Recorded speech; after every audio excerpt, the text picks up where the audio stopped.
안녕하세요, 텔미드입니다. 이번 시간은 Flesh, Tendons and Bones, 피부와 근육과 뼈에 대해서 살펴보도록 하겠습니다. 샤라 길굴님, Chapter 11, Section 4이고요. The model described in the previous sections exists on three parallel levels at the same time: flesh, skin, and bones. 바로 이전 섹션들에서 설명되었던 모델 기억하시나요? 즉, 작은 뿌리는 60만 개, 최대치 60만 개의 불꽃들로 표현될 수 있다고 했는데요. 수평적으로요. 이때 60만 개, 최대치 60만 개의 불꽃들 가운데는 고정적으로 613개의 중앙에 위치한 내적인 불꽃들이 있고, 이것들은 이제 현명한 혹은 지혜로운 학생들이라고 표현되고, 그 주변부의 사람들은 이제 상징적으로 이제 뭐 일반 대중이나 뭐 이제 농부, 뭐 상인들로 표현됐죠. 그들을 통칭해서 뭐 계명을 지키는 자, 계명을 수행하는 자들이라고 불렸습니다. 그런데 이러한 모델들이 또 구체적으로 세부적으로 들어가면 크게 평행한다는 건 이제 수평적이라는 거죠. 위계적인 게 아니고 수평적으로 세 개의 레벨들로 이제 구성되는데요. 바로 피부와 근육과 뼈라는 어휘들로 카발라에서는 표현됩니다. You should also know that every limb is composed of flesh, skin, and bones. 여러분들은 다음과 같은 사실을 알아야 합니다. 모든 기관들이라는 건 이제 613개 의미하겠죠. 613개의 파트들은 피부와 근육과 뼈들로 구성되어 있습니다. 그러니까 인간의 몸이 그러하듯이 말이죠. These skin or tendons of the limbs are not the same as the 365 깃임. 그런데 여기서 눈여겨봐야 봐야 되는 부분은, 영어로는 우리가 lim하고 여기서는 히브리어를 직역해서 깃임이라고 썼는데, 이걸 이렇게 다르게 쓴 이유는 구분시키기 위해서라는 거죠. 여기서의 피부, 근육, 뼈라는 것은 우리가 알고 있는 613개의 파트들 가운데 365개의 근육들과는 다른 근육을 의미합니다. 그러니까 이제 근육이라는 문자 그대로 직역했을 때의 의미는 같지만, 여기 같은 경우에는 613개의 파트들을 크게 세 부분으로 나눈다 했을 때의 피부, 근육, 뼈인 거고, 따라서 이때의 근육은 우리가 알고 있는 613개 중에 613개를 나눴을 때 248개와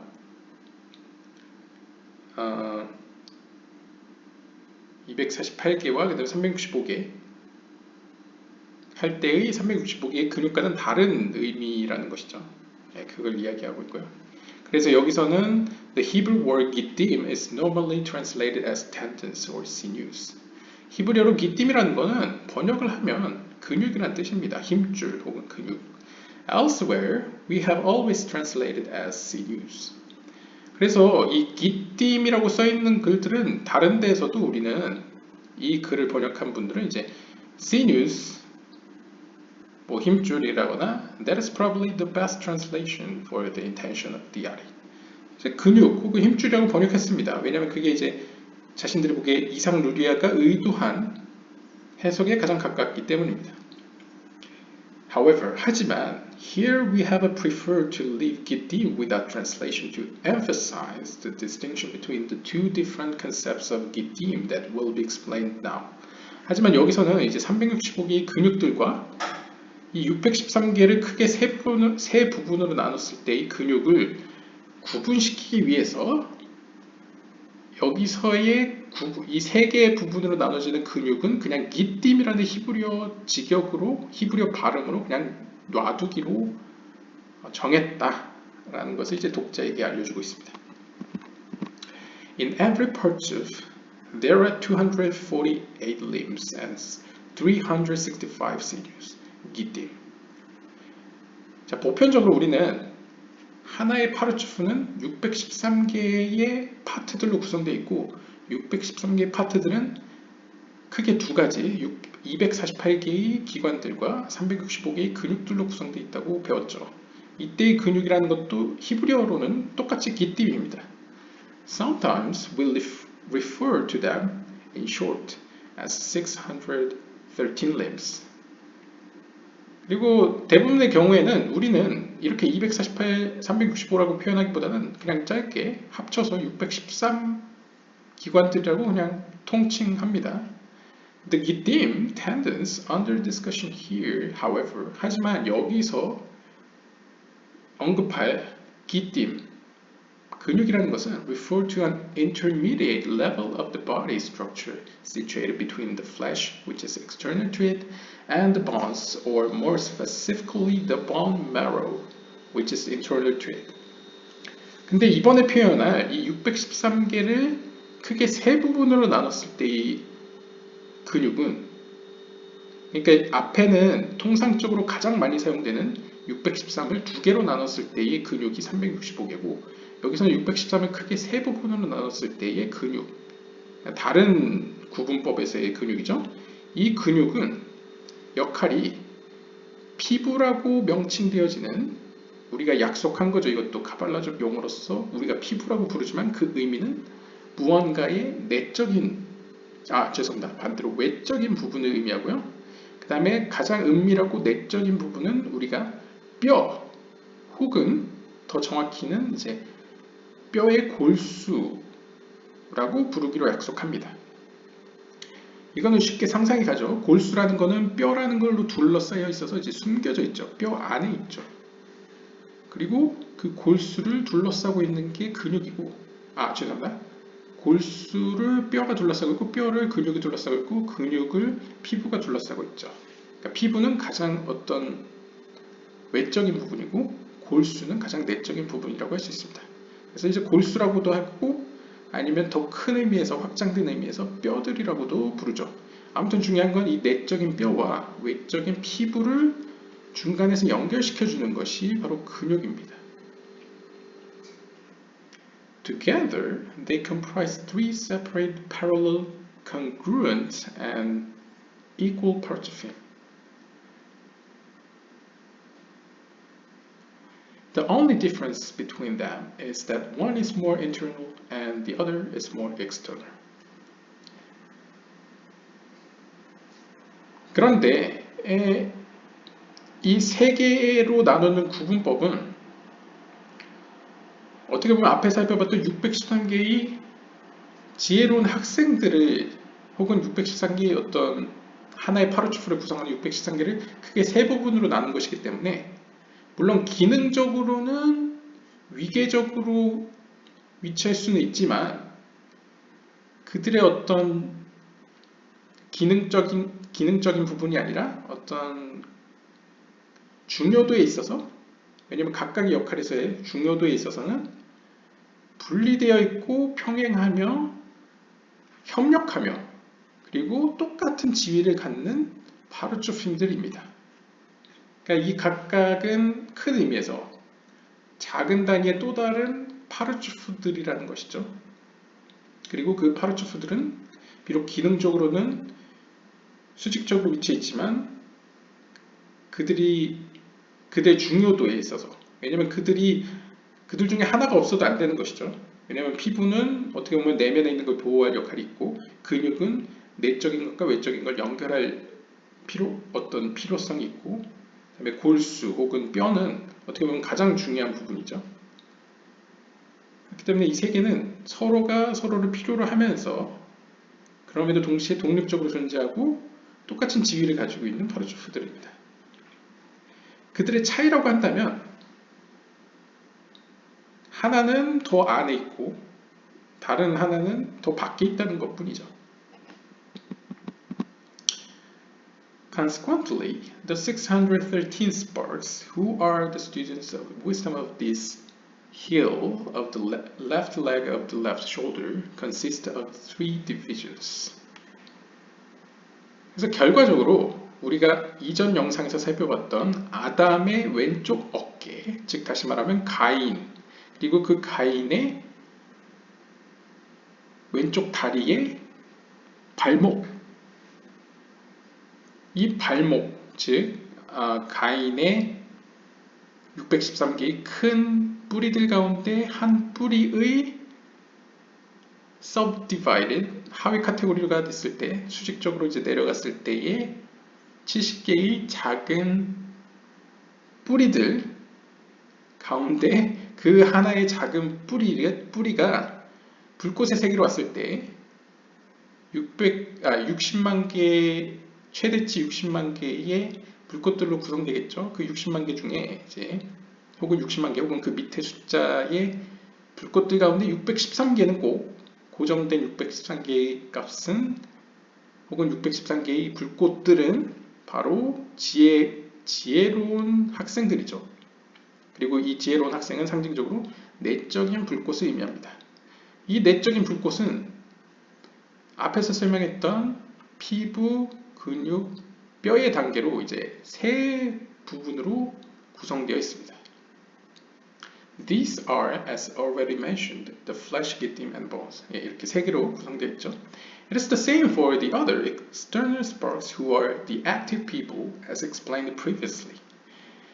이렇게 세 개로 구분된 거는 이 지혜로운 학생들뿐만 아니라 외부를 둘러싸고 있는 우리가 흔히 이야기하는 어떤 대중 혹은 농부 혹은 상인이라고 불리는 활동적인 사람들, 활동적인 사람이라는 건 상징적으로 practical, 뭔가 실천을 앞서는 실천적인 면이 더 큰 중심이 되는 사람들에게도 똑같이 적용됩니다. 그러니까 이들 역시도 세 가지로 구분된다는 것이죠. 이제 피부, 근육, 뼈로 구성된다는 것입니다. They divide into the same 3 divisions.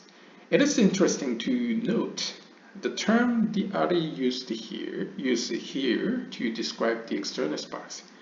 여기서 흥미로운 점은 이상루리아가 여기서 이 외적인 불꽃들을 표현하는 방식입니다. They are the active people. 이상루리아는 이 외부의 사람들, 그러니까 바깥을 둘러싸고 있는 사람들을 활동적인 사람들이라고 표현했습니다.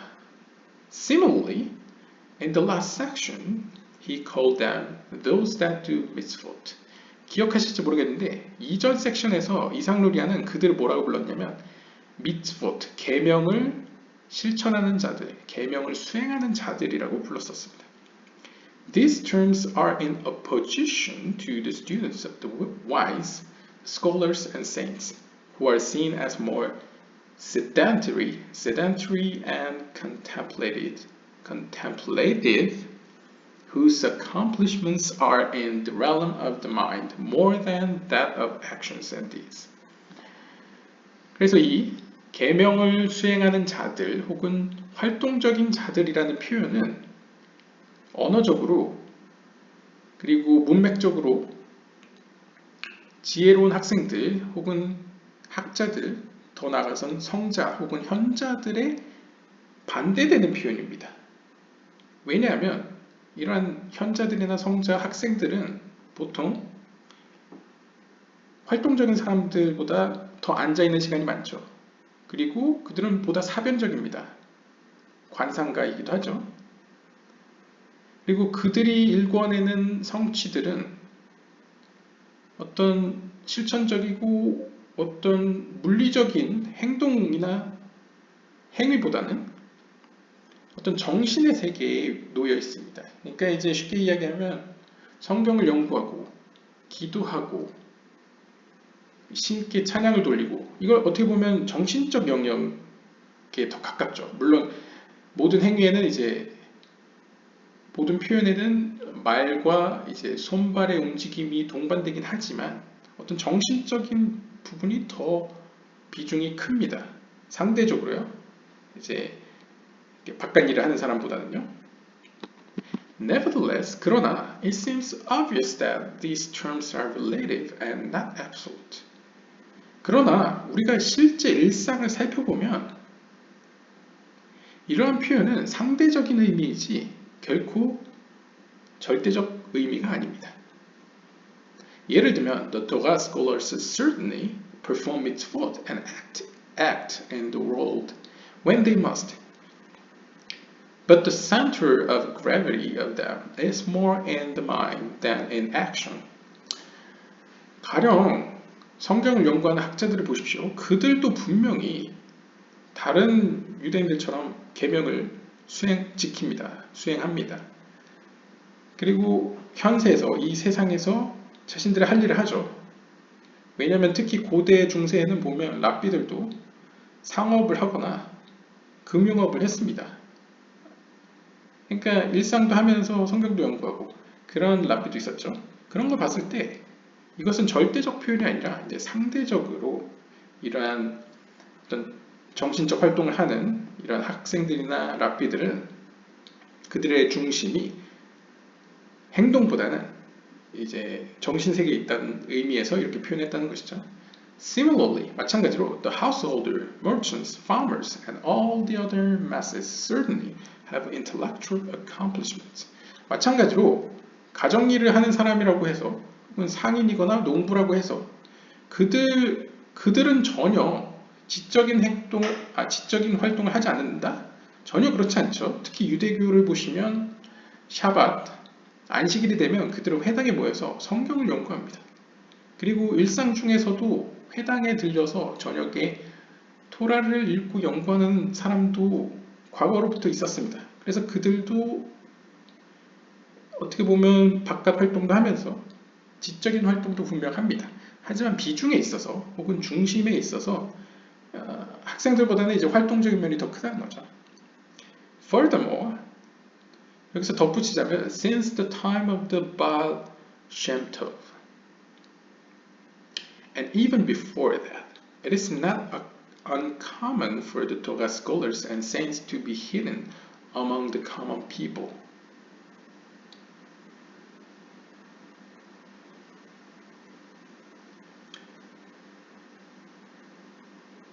게다가 시대적 상황을 고려했을 때 바알 셴토브가 살던 시대라는 건 이제 하시디즘 운동이 한창 벌어지던 때이죠. 또는 그 전부터도 그 전 시대에도 it is not uncommon, 그러니까 흔하지 않지 않았다. 그러니까 흔했다는 거죠. For the Torah scholars and saints. 그러니까 보통 이제 기독교 전통에도 수도사들이나 이제 명상가들은 관상가들은 뭔가 세속에서 떠나서 이렇게 숨어서 은밀히 이렇게 하나님과 창조 세계를 이제 관상하는 사람도 있었죠. 명상하거나. 그래서 과거에는 고대에는 이게 그렇게 이상한 일은 아니었습니다. 그러니까 어떻게 보면 토라를 연구하는 사람들, 어떻게 보면 유대교에는 이제 SNF파, 쿰란 공동체나 뭐 이런 사람들도 어떻게 보면 큰 도시를 벗어나서 이렇게 성경을 연구하고 정결례를 하고 정죄의식을 지키면서 이제 하나님께 더 가까이 가기 위해서 노력을 했죠. 그런 맥락에서는 또 이해될 수 있는 점이 되겠습니다. Their order is as follows. 자, 그러면 다시 돌아와서 이제 피부와 근육과 이 뼈 혹은 골수의 관계를 이 순서를 살펴보면 다음과 같습니다. First, there is a flesh. 가장 먼저에는 이제 피부가 있습니다. Above them are the gittim. 그리고 그들 위에 근육이 있습니다. Above them are the bones. 그리고 그들 위에 뼈가 있습니다.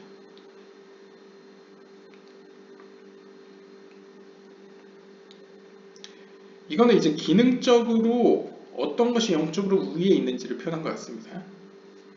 이제 플래시는 가장 외부에 있으니까 어떻게 보면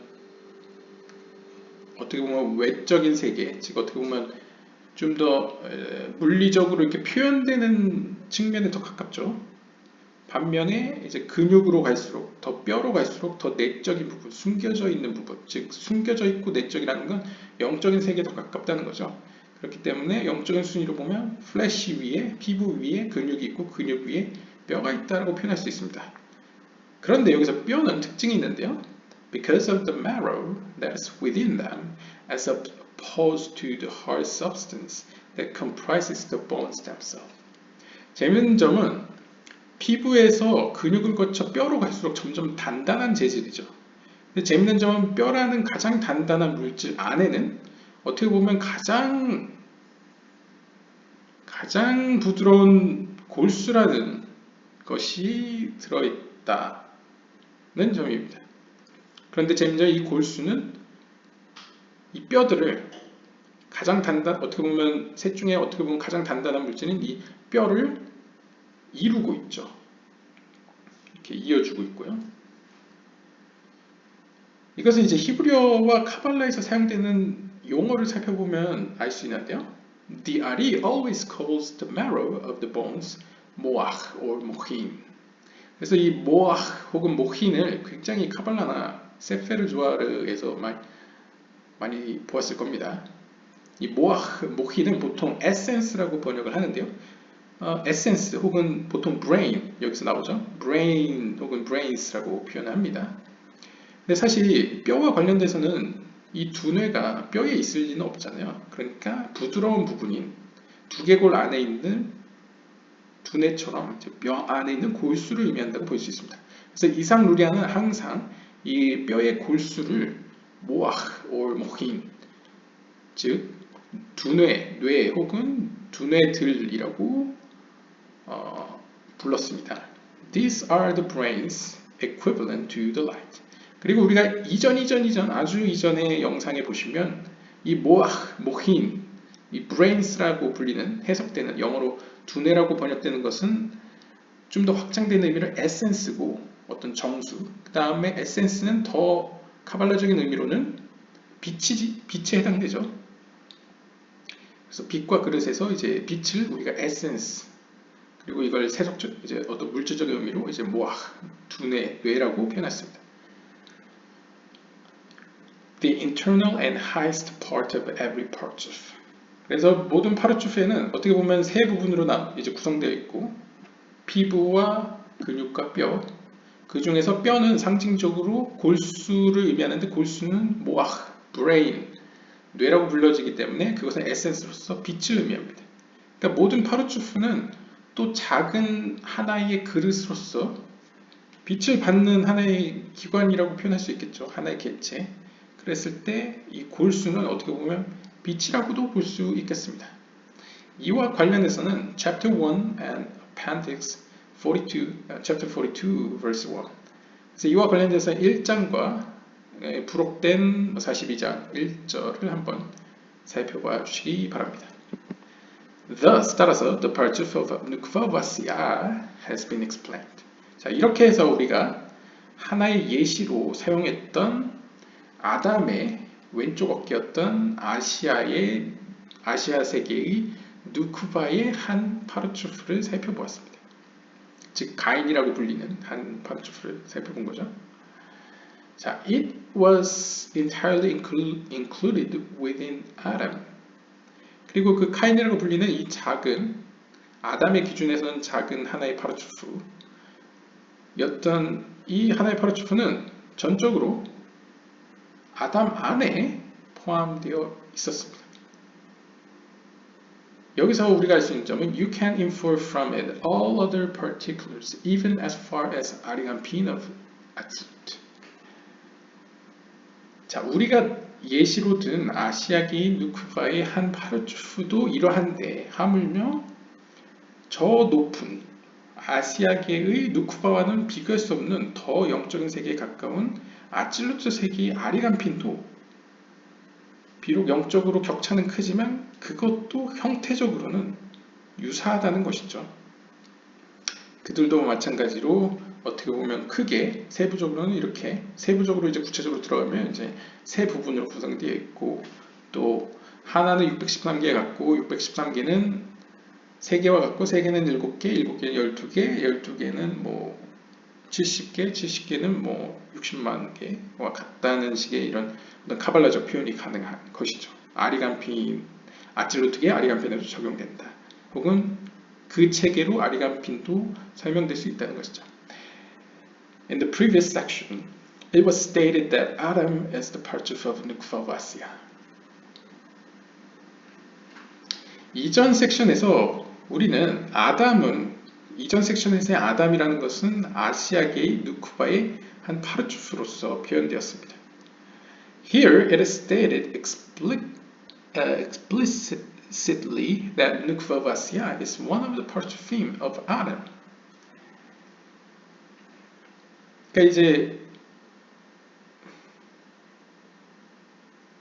지금까지 저는 약간 해석을 하면서 이 아시아계의 누쿠바를 아담이라는 큰 것의 한 일부로 생각을 했는데 여기서는 이 번역가의 의도는 그게 아니었던 것 같습니다. 아시아계의 누쿠바의 한 파르추프가 아담으로 표현했었다라고 하네요.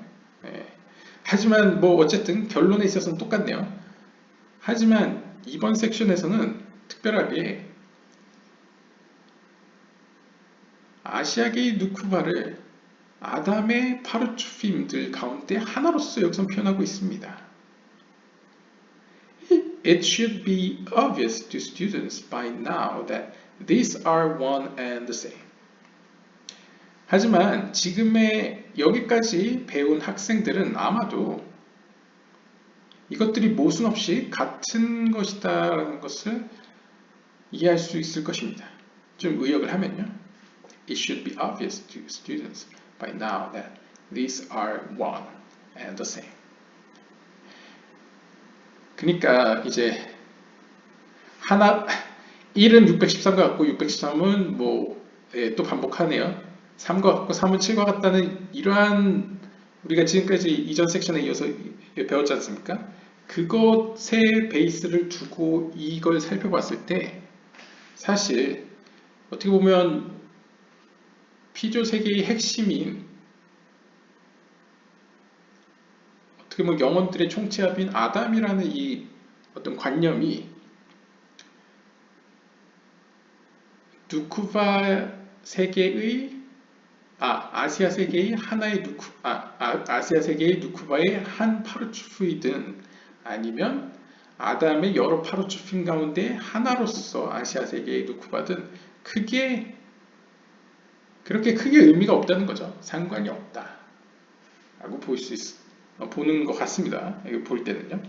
근데 일반적으로 아담의 일부라고 한다면 이제 누쿠바, 아시아 세계의 누쿠바의 하나의 파르추프라고 보는 게 더 낫겠죠. 근데 이게 가능한 이유는 사실 세피로 체계든 그러니까 모든 파르추프는 아담도 파르추프죠. 하나의 가인도 하나의 파르추프죠. 물론 아담보다는 아담의 어깨로도 표현될 정도로 어떻게 보면 하위 카테고리에 속하는데도 불구하고요. 그런데 더 큰 여기는 안 나오지만 아담 카드몬 있죠. 아담 카드몬도 넓은 의미에서 확장된 의미에서는 하나의 파르추프입니다. 하나의 파르추프입니다. 그리고 이러한 파르추프들은 굉장히 다양하게 표현됩니다. 우리는 지금까지 인간적인 어떤 어떤 해부학적으로 613개의 부분들로 표현했지만 사실 요드에바베라는 하나님의 이름으로 표현되기도 하고요. 아니면 10개의 세피로스로 하나의 파르추프를 설명하기도 합니다. 혹은 파르추프들로 파르추프를 설명하기도 합니다. 왜냐하면 하나의 파르추프는 뭐 4개로 표현될 때도 있고 5개로 표현될 때도 있거든요. 이렇게 봤을 때 사실 아담에 속한 아시아계의 누쿠바든 아니면 여기서의 아담이 아시아계의 누쿠바든 크게 모순되지 않는다는 거죠. 같다는 거죠. Adam is composed of the parchufim, and each parchuf is in the image of Adam. 그래서 이 주석가는 이렇게 정리를 합니다. 우리가 통상적으로 보편적으로 얘기하는 아담은 파르추프들의 총체입니다. 파르초프들로 구성되어 있는 어떤 총체적인 존재입니다. 하지만 동시에 각 파르초프는 아담의 형상을 띠고 있습니다. 약간 철학계의 라이프니츠의 모나드와 비슷하죠. 모나드 안에는 어떻게 보면 모나드 안에는 모든 것이 들어있다. 이것처럼 약간 카발라적으로 표현하면 하나의 씨앗 안에는 하나의 나무가 들어있다. 아담의 형상이지만 어떻게 보면 DNA적으로는 같은, 뭔가 영적인 DNA적으로는 다 같은. 왜냐하면 하나의 파르초프가 다 요드의 바베로 구성되어 있지 않습니까? 그리고 기능적으로는 하나의 부분도 결코 소홀히 할 수 없죠. 왜냐하면 궁극적인 최후에 있을 어떤 궁극적인 회복 혹은 고침은 각각의 하나 파트들의 고침과 회복이 하나로 모여졌을 때, 그러니까 전체가 회복됐을 때가 이제 마지막 회복이기 때문에 하나하나가 어떤 의미에서 소중한 것이죠. 그래서 어떻게 보면 아담은 파르초프들의 총체이자 또한 각 파르초프들은 아담의 형상을 띠고 있다는 의미는 어떤 의미에서 이런 씨앗과 나무의 관계와 유사하다고 볼 수 있겠네요. 아니면 이제 흔히 현대 카발라에서 얘기하는 대우주, 소우주, 플라토니즘인가요? 소우주, 대우주에도 아마 비유될 수 있을 것 같습니다. 근데 카발라가 전체적으로 이 땅에서의 어떤 작은 행동이 영적인 세계에 영향을 준다는 입장을 띠고 있기 때문에 이해 못할 것도 아니겠습니다. 아무튼 이번 시간에는 flesh, tendons and bones, 어떤 피부와 근육과 뼈로, 그러니까 쉽게 얘기하면 이제 세 부분으로 영혼들이 이제 구성되어 있다는 것을 이제 이 신체, 눈에 보이는 것을 통해서 영적인 세계를 설명한 어떤 대표적인 사례 중에 하나라고 볼 수 있겠습니다. 네, 오늘은 여기까지 보도록 하겠습니다. 감사합니다.